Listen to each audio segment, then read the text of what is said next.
OJ right in your face.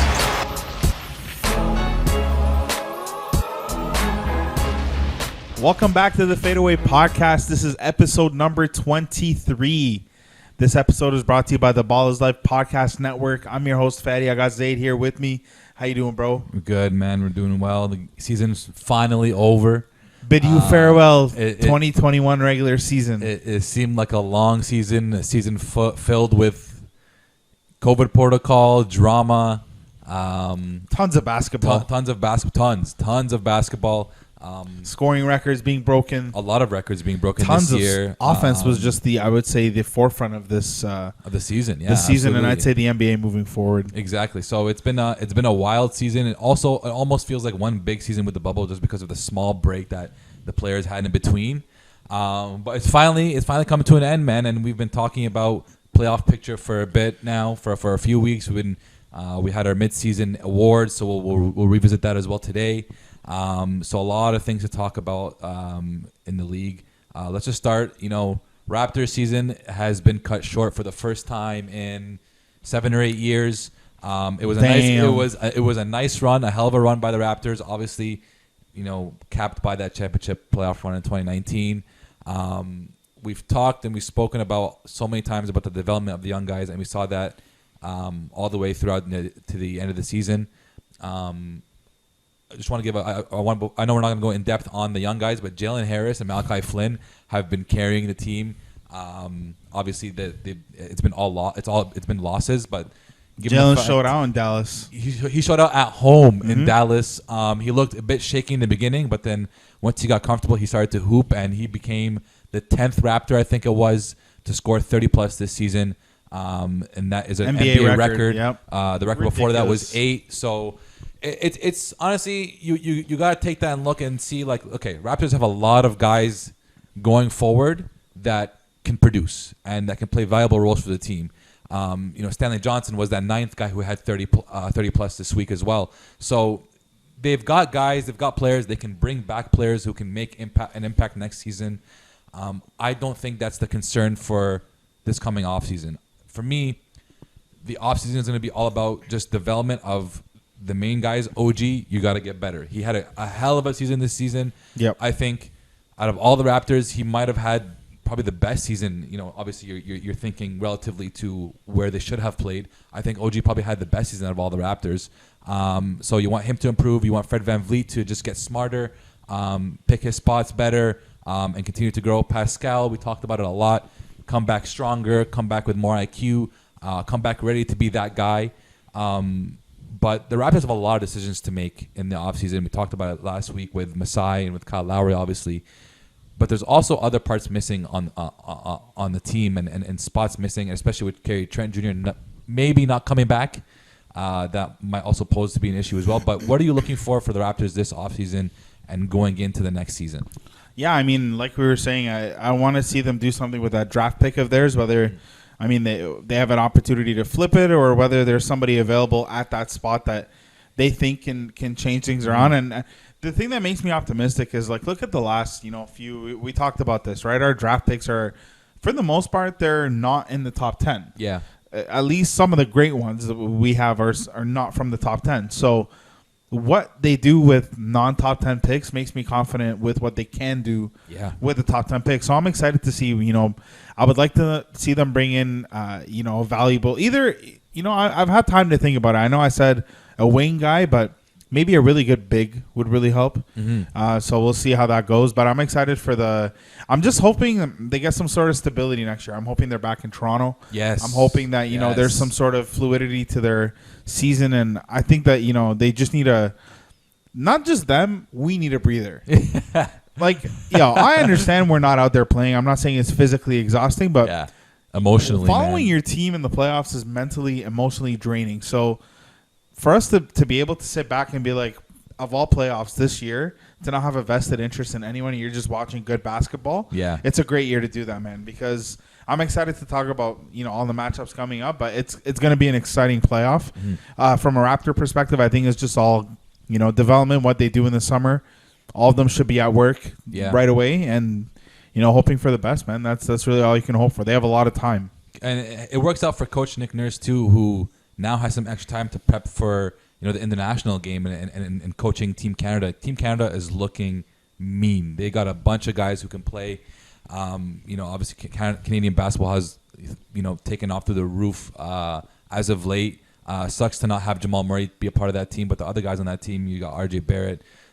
You've got a whole bunch of other guys who are going to be ready to lead a team to a deep run. And Canada hasn't had a deep run in a while, so it'll be really, really interesting to see how far they go this summer. That's pretty much it for the Raptors. Raptors, thank you for another. It's always a great season regardless. Absolutely. We always get a chance. We get a chance to cover them and to watch all their games and to talk about it. So it's been a fun season. Definitely can't wait for them to come back next year. Hopefully in Toronto, so we can go to games. We can maybe watch the games closer to. Even if we're not going, just at least some other fans are going. Yeah, and not, Raptor fans. You're not getting booed at the free throw line of your own home games, and it's just a little. We miss the boys, they miss home. So exactly. And I'll tell you what. When they started the year, I was a little worried. I'm like, man, Tampa, Florida, we might lose the team. Warm weather, they don't get winter over there. I'm like, we actually might, and they wanted to go to Tampa. A lot of them said wanted, and as in if we're not going to be allowed back home, I'd want to be in Tampa. So you get that fear.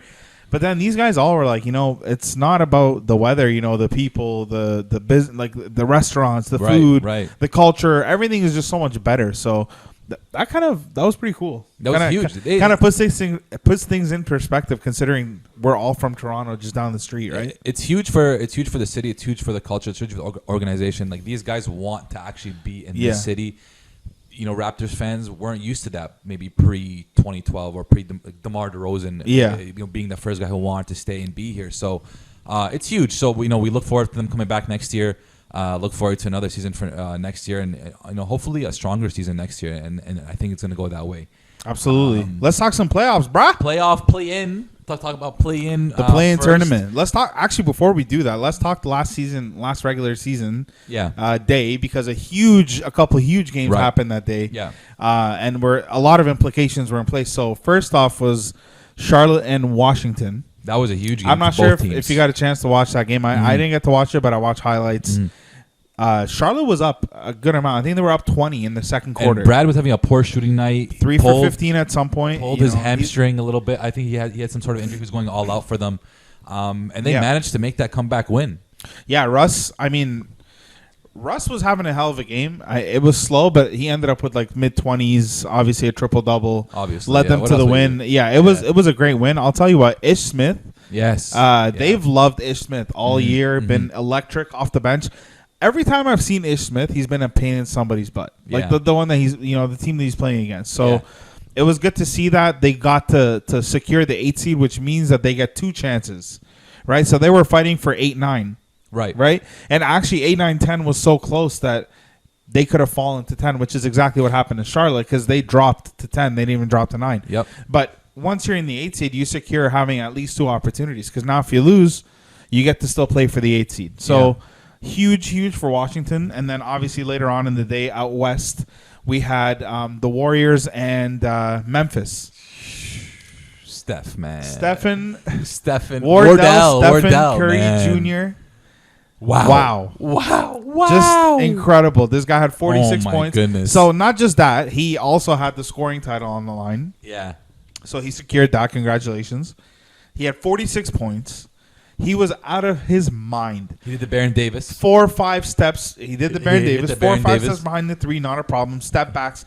You know what? There was one play that I loved. He was getting pressured so hard because obviously, like, this guy's scoring on everything, right? So these guys ran. They pressured him at half. So he runs back to half. He throws it, passes it, and he legit just books it. Beelines. Yeah. Gets the ball back on the give and go. Nobody's there. They obviously can't catch up to him. He just pulls up from 5 feet behind the 3, and the whole defense is just like, they knew. Like, what do we do? This man's 33. He's running around the court like he's 21. And that's the amazing part of it. He's 33. I think there's a stat. Him and I think it was Michael Jordan are the only ones to recapture a scoring title at age 33 or older. Great company to be a part of. Steph in the second half of the season, I think he was averaging 37 at one point, or 37 points after or close the All-Star break. After the All-Star break. So what he's done, and a lot of people are saying MVP. I think you need to slow your roll a little bit. I think that's a bit of a recency bias. We'll debate that one maybe later. But what he's been able to do and literally will this team of basically like nobody. There's nobody on that team. You got Draymond Green, great. Wiggins is having a good year. Yeah, Wiggins is having. I'll correct myself. Wiggins is having a great two-way year. He's been a great asset. But he's still not a second option that you want to compete in a championship run. They don't have any other stars on that team other than Steph. So Steph's ability to will this team into an 8 seed, which should be a playoff seed position in any other year except for this year, obviously, I think is incredible. And he missed some time. And they were like 1-7. Horrible. 1-7 or 1-8 in the games that he missed, which horrible, is ridiculous. Horrible without them. But 2 important games, they managed to win that game and steal the 8 seed. Memphis goes down to 9th. San Antonio 10th. The Lakers are 7th. Let's start with the Eastern Conference. Let's do it. The 7-8 seed, the Boston Celtics and the Washington Wizards. What's your prediction for that play-in game? Brother, I know what you're gonna say, I think, and I'm probably gonna agree with you. I got the Washington Wizards here, yep. And I'll tell you why. Boston, they lost Jaylen Brown, which is a huge loss. Big loss. That's one thing, but Washington's momentum right now is unbelievable. Mm-hmm. Washington has been beating team after team after team, putting up 120 plus points on anyone who wants it, and it's been rough for anyone who goes up against them. They've won a lot of games in the last 12, 15 games. Yeah. I just think momentum wise, and the fact that Boston is down JB, it might be a little bit too much for them. So I'm gonna go Washington over Boston. I don't know. You said you agree? I'm gonna agree with that. Honestly, I don't really have a doubt. I'll be very surprised if Washington drops that game. Once again, you say momentum. Washington also has more stars than the Celtics at this point. Celtics have. I think it evens out. Well, it depends what you think of Kemba Walker. I mean, is he a star? Given the season, he hasn't had that great of a season either. So it's kind of tough for me to put him above a Russell Westbrook and a Bradley Beal, especially the way they've been playing. So they've got the star power. They've got the momentum, like you said. They've been playing together, and they've figured out how to play together in this last maybe month and a half, 2 months of basketball. The Boston Celtics still haven't figured it out. To be honest, it looks like they've been just doing it based off of pure either Jason Tatum's will and his ability to put up buckets and lead a team, or just pure talent. They've got a good team. They had a good team. They don't play together. When it comes to the intensity of a playing game, especially with a guy like Russ, who has been in many big games, who is going to bring it and slap you in the face in that game, I think it's going to be very tough for the Celtics to win. And if they drop that game, a lot of questions are going to be asked about that coaching position. Are they though? Because the Jaylen Brown injury might save his job. I don't know. I'm not here to say it, but it might be that might be a good that might be a good scapegoat for Brad because of Jaylen Brown being out, and it's fair. They're not fully healthy. You don't know what they can do with JB on the floor. But then you forget that they were underperforming with Jaylen Brown healthy, and he was only injured the last 2 games of the year. Yeah. So their season has nothing to do with him being injured. Of course. But they're going to look back and, they lost. And he wasn't there. So, I mean, from that perspective, I got that. What do you think for the Pacers and the Hornets, though? Because that's an interesting matchup. I'm confused. I'm not confused. I'm torn between who I want to win and who I think is going to win. I think, I don't know if you've heard Freddie's quote about Nate Bjorken. I think it was after the last game the Raptors played. He said, I don't believe a single word that comes out in the media about Nate Bjorken. He's a great guy. He knows how to command a locker room. He's talked to players on that team, and they say the media propaganda or whatever you want to call it that's been coming out is all BS. So classic. We don't know the situation. We don't know if it's good. Honestly, I think the Hornets are talented enough and have played well enough and are coached well enough to win this game. I'm going to go with the Hornets on this one. They've just got the pieces. They've got the team. They play well together. They play fast. They play a great style of basketball. If they can defend and if they can defend well, I'm going to pick the Hornets to win this game. So here's my thing. I obviously want the Hornets to win. And one thing I want to point out is LaMelo Ball in that game against Washington was making massive bucket after massive bucket down the stretch. Like that kid, man. He's ready. That is a rookie playing down the stretch, getting you point after point after point. So he is a stud. My worry is the other guys. What can you guys do come playoff time, right? Yeah. And that's my only thing. Yeah. I personally think the Pacers have mailed it in. I don't even think that they want to compete. And if I'm the Pacers and I have that roster, like, do I want to go up against like a Brooklyn or Philly and just, get slapped, get my business handed to me? I'm not sure. And it seems like with all the coaching stuff in the media and these people yelling at each other and coaches getting in each other's faces, like, it just seems like it's a lot right now. So I want the Hornets to win. My only thing is, can these young guys step up to the plate in the play-in? And let's say, because I think the Hornets can I think they can beat Boston. Like, let's say Washington beats Boston, then they have to do that. I think they can get through them, but it just all depends on these young guys. Can they play? Because they rely a lot on their young guys. P.J. Washington, Malik Monk, what's his name? Bridges. Yeah, the young. Bridges. I hear you on the young guys. They do have. I mean, their young guys have been able to overachieve in close moments and big and not big games, but in important games. They've also got some guys who are experienced. I mean, the Scary Terriers on that team. They just gave up a 20-point lead to Washington 2 days ago, which kind of shows the age. It does. The maturity. It definitely does. But they've got the talent. If they can keep their heads in the game, I think the Hornets can definitely pull it off. And I do think they can beat the Celtics as well. I agree with you on that one. A lot tougher than it will be a lot tougher just because of maturity, age, and being able to stay locked in and being able to not make blow 20-point leads. But that's what I'm going to go with. I'm going to go with the Hornets. Let's get to the best one on the West. Let's get to the best one, the one that we're all here for. So, the 7th seed. Yes. So let's actually rewind a little bit and set the stage. So a few weeks ago, LeBron said, "I'll never be 100%." Right. Actually, sorry. A few months ago, LeBron at the All-Star game said Stephen Curry is the GOAT. I want to play with Steph. He's my guy. I love him. Then we go, LeBron doesn't want this tournament, the play-in tournament. Right. Thinks whoever came up with it should be fired. Then he says, "I'll never be back 100%." He's like, setting the stage. Yeah. He knew he was going to go up against Steph Curry. But you fast forward, play-in tournament. The Lakers are in 7th. Warriors are in 8th. And I think the funniest thing in this whole debacle is that the Clippers lost against the 2 worst teams in the league just so they can avoid. Because they were going, I think, 3rd. They were hovering between 3rd and 4th. Right. And they were worried the Lakers would get 6th. So they dropped a few games, yeah. And they did get the 4th seed. So congratulations to them. Lakers and Warriors, man. This is hard. You think so? I'll tell you what. In an interview, Draymond Green, they asked him something. And he's like, it's not hard when you have Steph Curry. Not hard. I'm not worried when I have Steph Curry. Steph Curry can get me 40 plus on any given night. Yeah. And that's true. Yeah. So if Steph Curry comes out and he gets them 45 to 50, he's going to have to. Who knows? Who knows what can happen?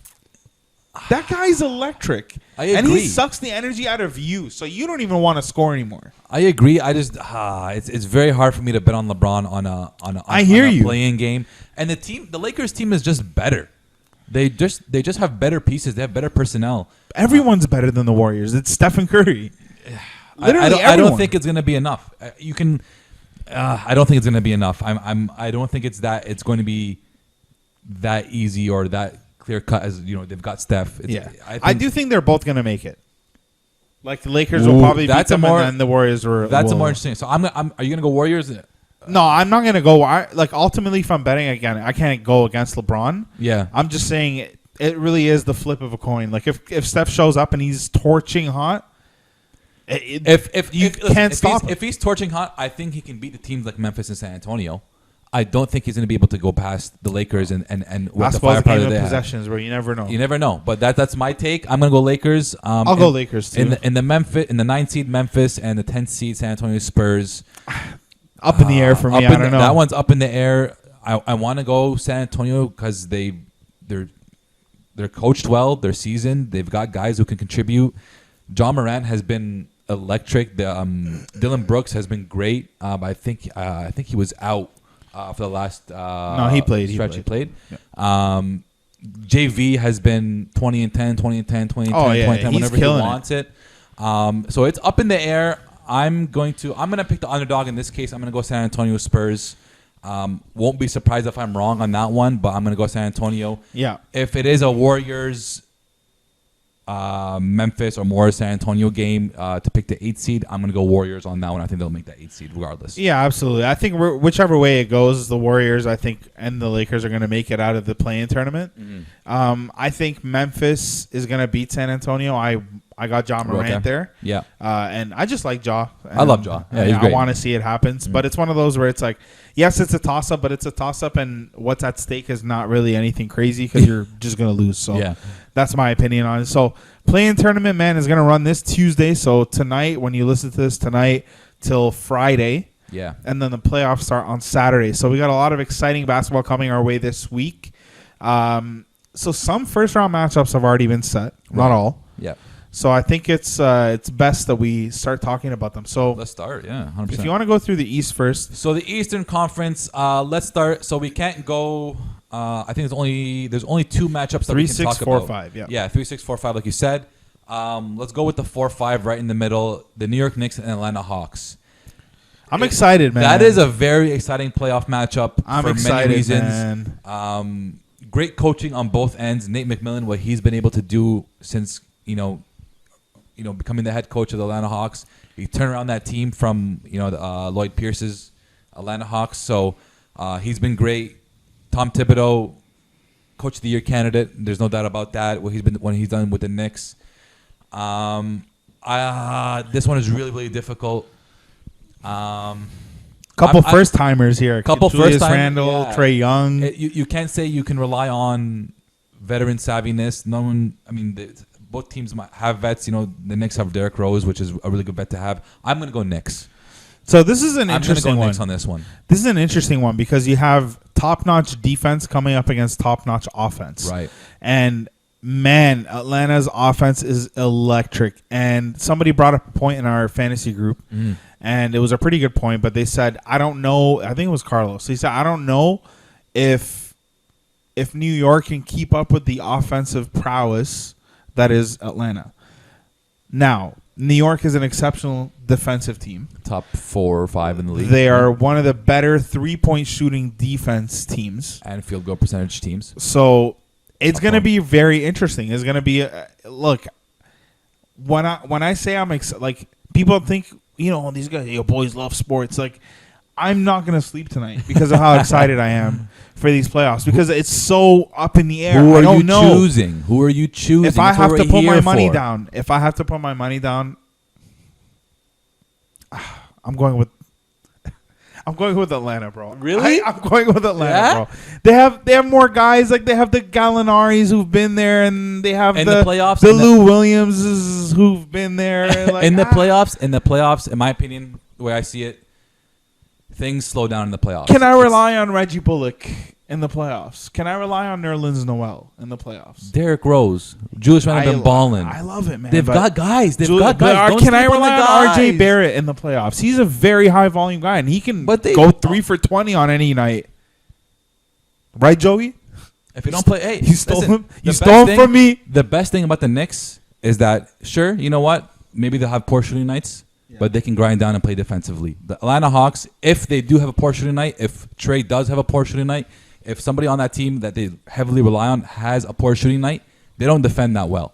So I don't think they'll be able to stay in front of their guys. And I don't think, just like there's going to be nobody on the Knicks that is going to be able to guard Trae Young, there's going to be nobody on the Hawks that I think can give Julius Randle a difficult time. So it's definitely up in the air. That one, I think... 7 games? 7 games. That one is a very, that one's going to go 7 games. It's going to be pushed to the limit. I'm going to take the Knicks. I just think defense wins it at the end of the day. So I'm going to go Knicks. It's up in the air. It's up in the air. Defense does win it, but I don't know if defense wins it against some offenses. But we'll see. Who knows? We'll see. This is the one I want to talk about. This one is a really good one too. Because the Milwaukee Bucks... And the Heat are the 3-6. So this is a first. Can you imagine having a season like the Bucks did, just to end up with the Heat in the first round? Difficult, man. Last year, the Heat manhandled. Yep. Not just they took Giannis out of the game. They beat them strategically, top to bottom. Mm-hmm. Bud got outcoached by Spo. It wasn't even close. No doubt. And this year they got the same matchup again. Now this year they do have Drew Holiday. Yeah. Victor Oladipo's out. So PJ just setting the Tucker stage is on here. the Bucks as well, defensive guy. Adds something. Did to he the have team. Ariza? Yeah, I'll say that cancels out for sure. So, where are you with this one? Because this one's just as hard. I don't know if you still like the team, but this was your former Heat team. Yes. Where are you with this one? This one's really, really tough. I'm gonna go with the underdog just by seeding and go with the Miami Heat. Yeah. Nothing against Milwaukee. I think the fact that, once again, playoff basketball, you got to be able to score in a half-court set. You got to be able to defend in a half-court set. Everything slows down. Just by, eye test, Giannis has been able to show instances where he could shoot the three and he can shoot the ball. I don't think the Heat are going to have a devised plan where they're going to give him open threes to shoot, but I think they're going to make it very difficult for him to be able to shoot. They've already proven that they can take him away from a game and kind of build a wall, or just like Nick Nurse took him away in the conference finals as well. Teams have been able to build a wall against Giannis, and Giannis has not been able to react properly. So they're better coached. There's no doubt about it. And they have a ball handler, which is a big thing because a lot of times they just threw it to Giannis and it didn't work. But the Bucks, the ball handler wise, the Bucks do have Drew Holiday, who's severely can change the course of that series and can change the course of a team. And he's a great defender. Great defender as well, exactly. Do I think he's going to be able to lock up a Jimmy Butler? No. I think Jimmy Butler will be able to take advantage of that matchup, but I think that he'll be able to use somewhat of his size and his strength against Drew Holiday, who will make it difficult for him though. But you know what? You know where it comes in handy though? It's not the Jimmy Butler. Because if you remember last year, it's other guys though. You had Dragic give you like 25 here. Exactly. You had Tyler Hero get you 27 here. I think those guys are the ones that are going to be affected by the Drew Holiday matchup. I don't know 100%. I'm not going to say he's going to lock every single one of them up, but having him on the court is a different ball game.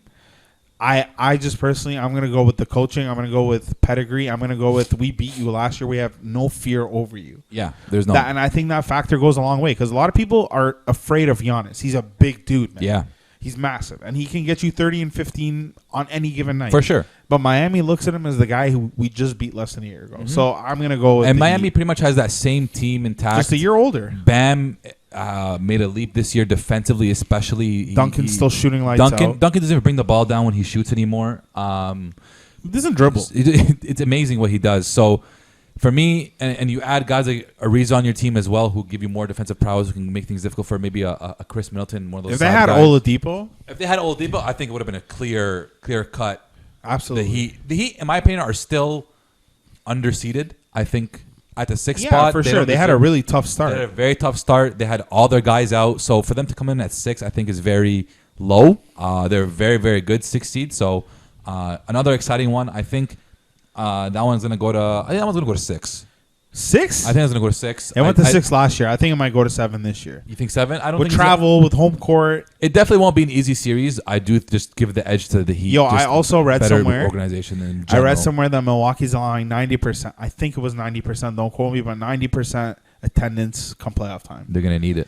And they have a hell of a crowd, bro. They're gonna need it. Hey, that could be the edge. You don't know that could be the edge. Especially in the series, like now when they haven't had a crowd all year, it's gonna be so exciting. Exactly. So that's a really good series to look out for. That's the 3 and the 6.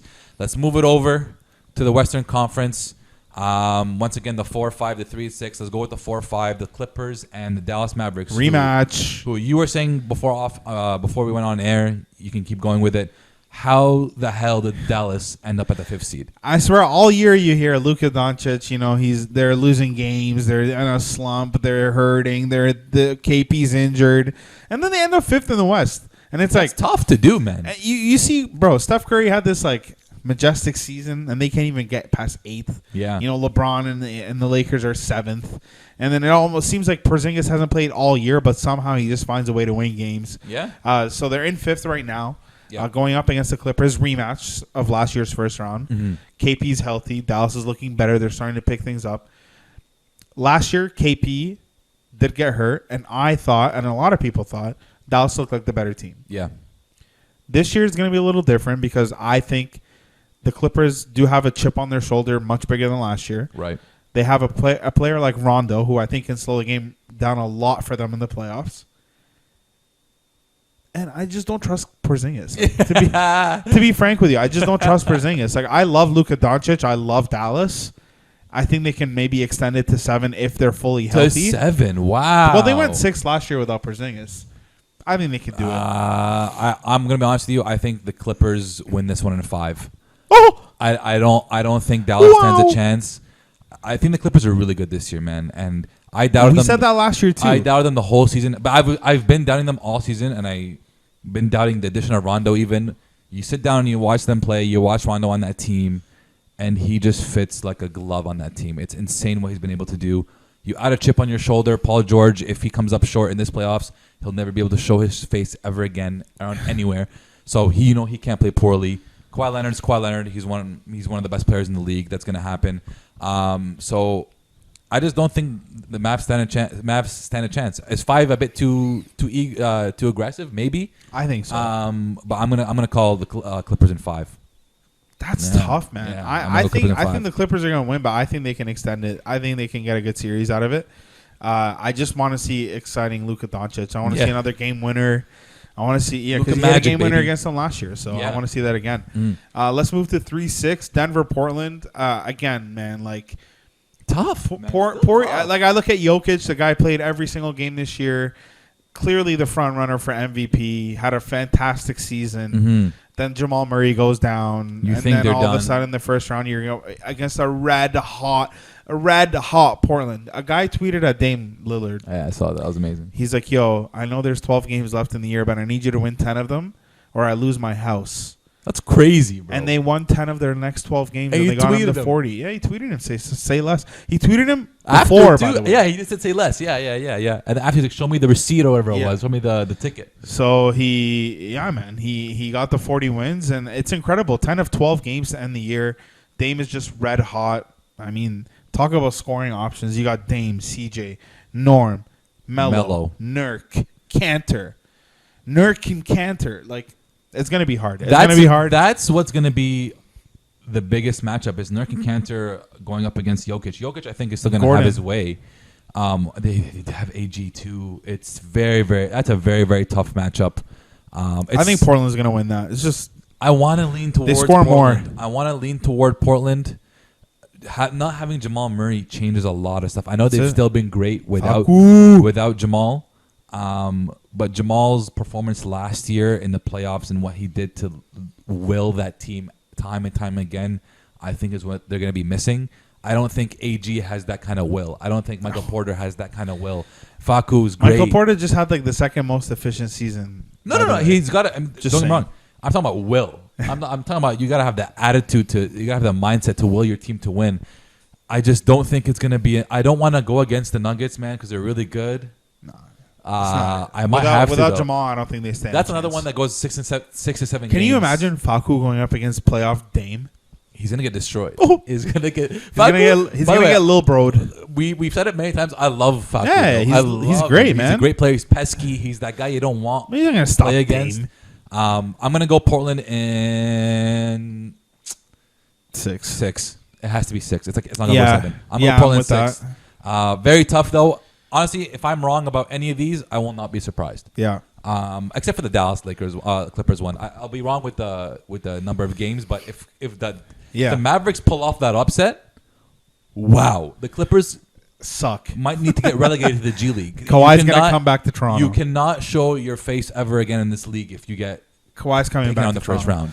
But let's talk about a potential matchup that we want to see. So in the East, I want to see 2-7 Brooklyn, Washington. I want to see KD and Russ in the first round. Drama, love it. 100%. That's great television. And I want to see Phoenix and LA. That would be great. Great. CP and LeBron in the first round. That'd be amazing. Have they ever played each other in the playoffs? I don't think that they have. They have never played each other in the playoffs. Yeah, so that'll be exciting. I think it can happen if they win that game against the Warriors. Yeah. I'll tell you this though, Utah, if they get the Warriors in the first round and they don't have Donovan Mitchell, do you think the Warriors can beat them? No. No, just because what they've been able to do without Donovan Mitchell, they still have scorers. Though. They still have guys who can fill in. Boyan? Jordan Clarkson is pretty much 6th man of the year this year. Joe Ingles, everyone give it away, sleeps on. bro. We'll talk those soon. Talk about it, but now it's going to be a 1 minute no debate. But I still think they're too good to lose to the Warriors. But will definitely be a good matchup, I think. For sure. Steph Curry is just going to. He's gonna be great. I told you I want to see Steph Curry in the playoffs because he's been snapping like, I don't really want to see Steph Curry in the playoffs. Do you remember that? I don't care. I said over who? I said I don't want to see over John Morant. Yeah. But the way he's been playing, bro, he's definitely come exciting. on. It's been you said it's been electric because the Warriors don't stand a chance. That's why. That's exactly what I said. Because they don't stand a chance, it doesn't matter. But I hear you. Let's go on to the season awards. We did a mid-season awards. I'm sure a lot of them might have changed. Some of them might have not changed. Let's start at the bottom of the list, or we'll go with the Rookie of the Year award. Yeah. This award, easy money, I think. No, I'm going to disagree with you. I don't think it's that easy. I'm still going with LaMelo Ball.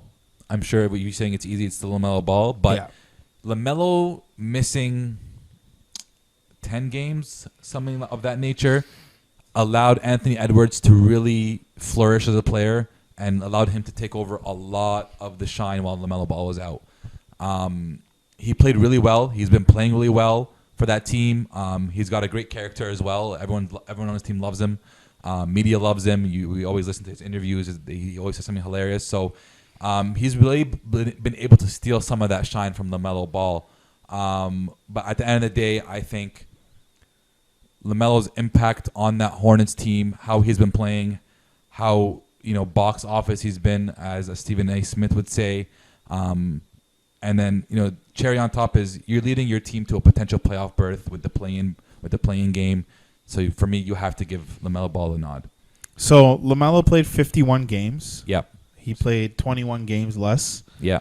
16-6-6 to Anthony's 19-5-3. Only teenager to ever put up those numbers, by the way. Teenager. Okay. So not rookie. He at some point was first. I don't know if it still is, but he probably isn't in the points anymore. But first he at some point was first in all categories among rookies before he got hurt. Yeah. He plays pivotal minutes. He plays winning minutes. Yeah. He led his team to the playoffs. He earned his way into the starting lineup. He wasn't starting all year. He came off the bench. Mm-hmm. This is a guy, and I used to be the number one hater of LaMelo Ball before he came into the league. I used to I was positive this kid would not have a career. Yeah. And he has blown me away. You and others. Many others. His passing ability, his vision, his swagger on the court is something none other than I haven't seen it in a rookie. And he is beyond his years. Anthony Edwards is great, but he doesn't win games. Yeah, I'm with you there. Yeah. He'll get you 44 and you won't win the game. That's how it's impressive. At the end of the day, that's how you distinguish guys for awards like this. They're both great players. They both had great seasons. One guy is winning games. One guy is making an impact on a team with guys who have been around for a long time, and they need him. They know they need him. So for him to be doing what he's been doing in his first year, it's great. Very tight race. I don't think it's good enough for co-rookie of the year. It could be. It could be. But I think personally, I don't think it's good enough. Melo's played 71% of the season. That's more than enough to qualify for the award. Yeah. They were going to consider Zion last year. He played 30 games. Come on. I think for sure LaMelo is going to get it. Yeah. If Anthony Edwards gets it, I'm not going to be surprised. I will be disappointed because I do think LaMelo should get some sort of award, whether it's co or the award itself. So MIP. There's no doubt. Look, it was a toss-up only because I said the guy last year averaged 20 and 10. He was having a good year, whereas Chris Boucher was literally non-existent. And this year, he's had a great year. You got to give it to Julius Randle here. It's almost like first-year All-Star, making a case for All NBA even. 4-seed playoffs. The guy on this team, impact on triple and off doubles, the court, unguardable. Looks like at times.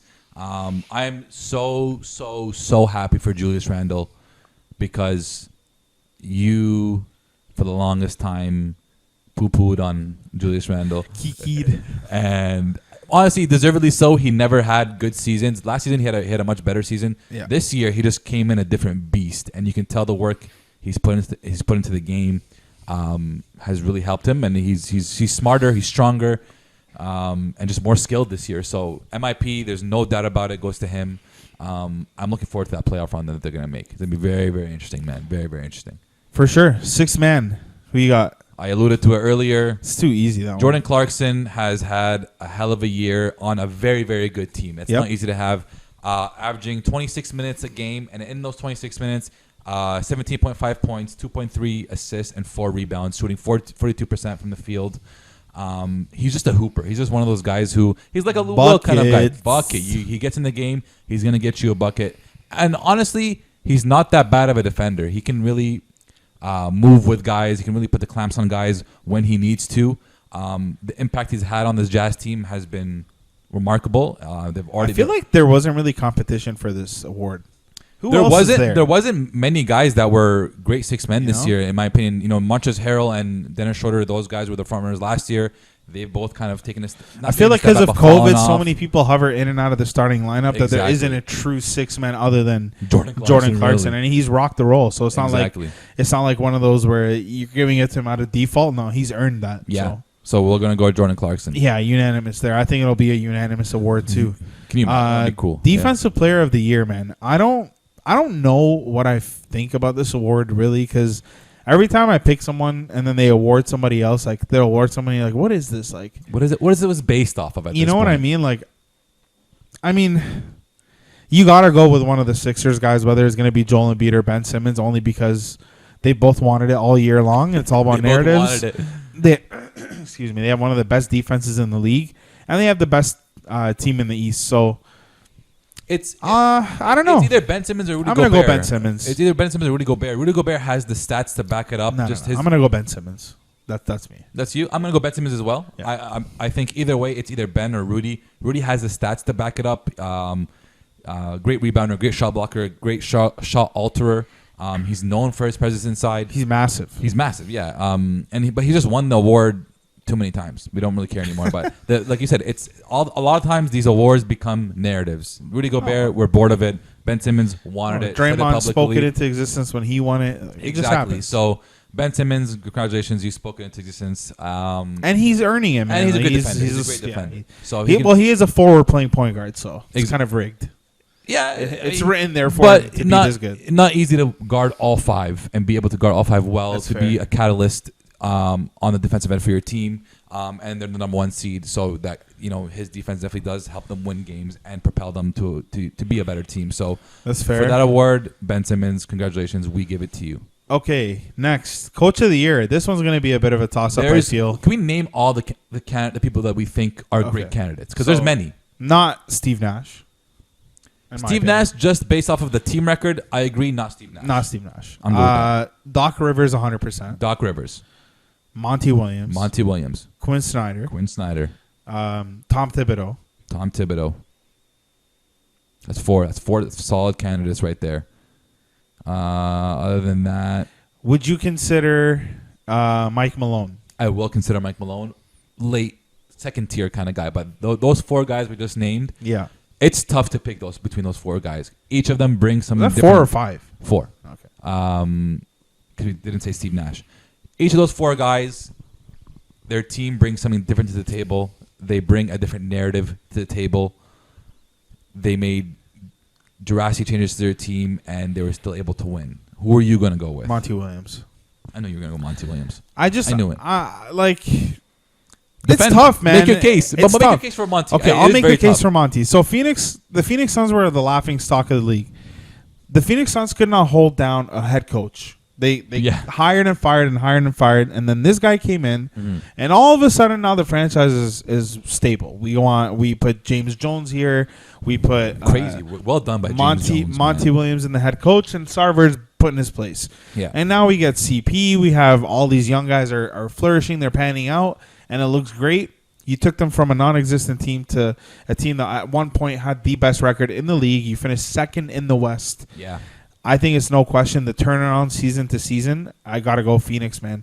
And what he's done with those young guys, what he's done for the culture, holding people accountable. You hear his players talking about him like he's just a player guy. And he a guy who's been through the trenches, and I think deserves this more than anyone. I'm not going to disagree with you. I think Monty Williams is a great candidate for for Coach of the Year.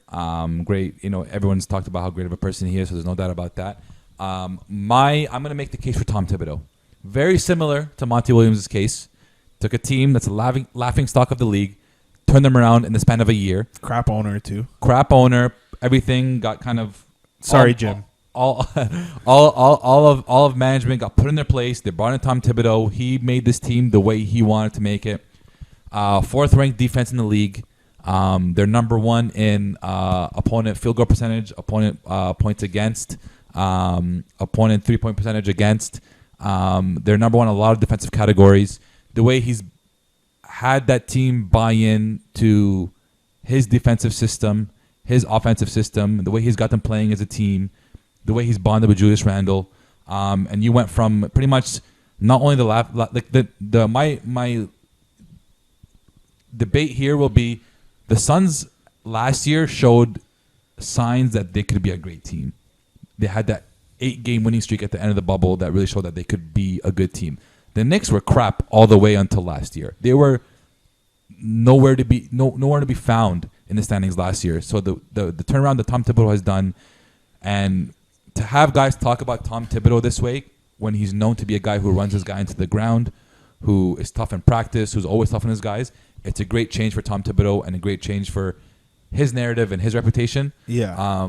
I think he deserves the Coach of the Year. Well, you say last year to this year, it's a great jump, absolutely. But who was the MIP that we chose? Julius He had a Randle. great jump as well last year.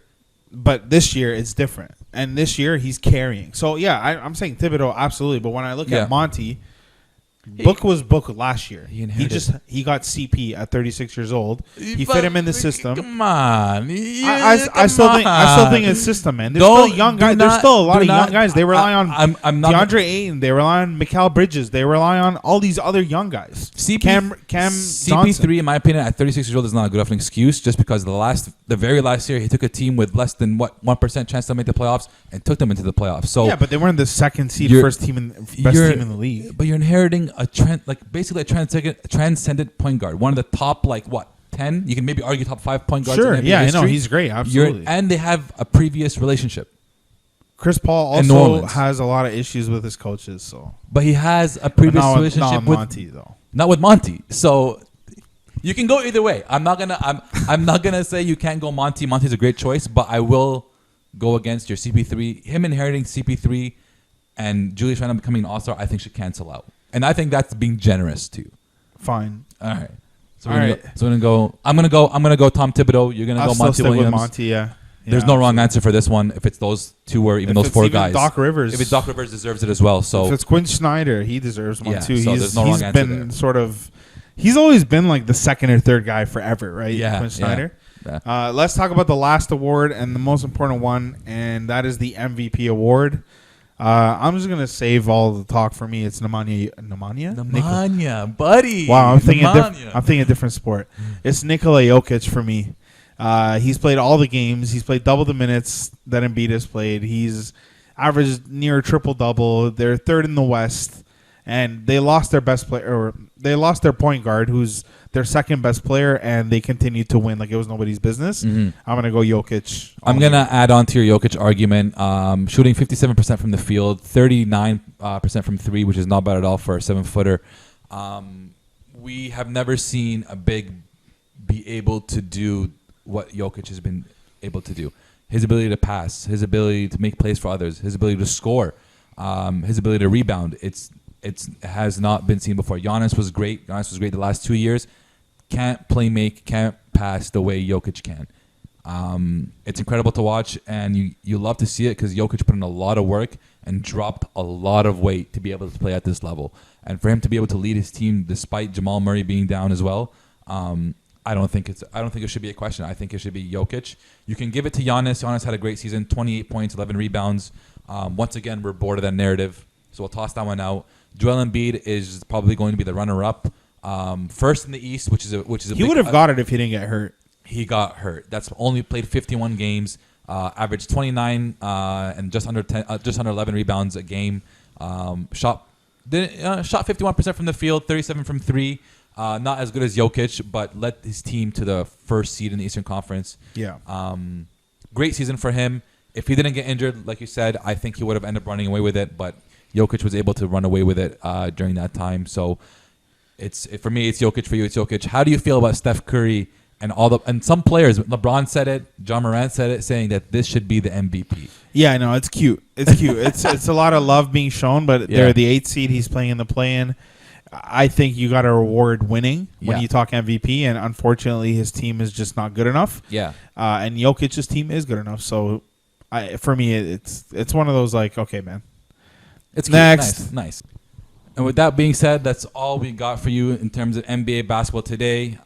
Enjoy the play-in games from Wednesday.